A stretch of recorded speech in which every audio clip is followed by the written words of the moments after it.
Shalom, mga kaibigan! Ako si Rabbi Rich.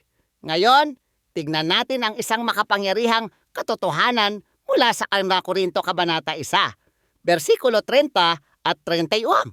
Sinasabi sa atin ng kasulatan na gawa ng Diyos, kaya kayo ay kaisa ng Mesiyas na si Yeshua. Isipin nyo iyon.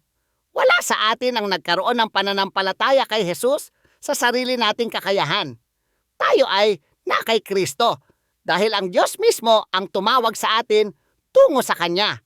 Sa pamamagitan ng pagkakaisang ito, si Yeshua ang naging karunungan natin mula sa Diyos.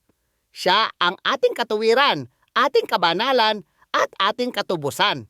Kahit na mahirap itong intindihin para sa mundo, tayo ay itinuturing na matuwid sa harap ng Diyos sa pamamagitan lamang ni Jesus. Ngayon, gusto kong makarinig mula sa inyo dahil alam nating ang ating kaligtasan ay walang kinalaman sa sarili nating gawa.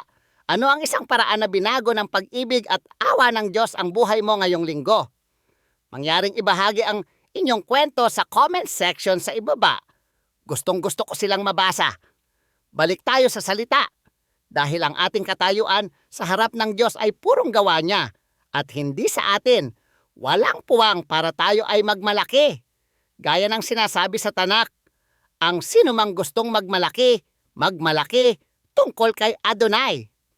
Ang tanging bagay na tunay nating maipagmamalaki ay ang kamanghamanghang pag-ibig at awa ng Diyos.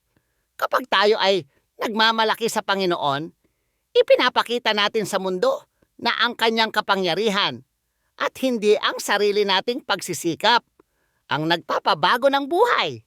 Hanggang sa muli, patuloy na lumakad sa Kanyang karunungan.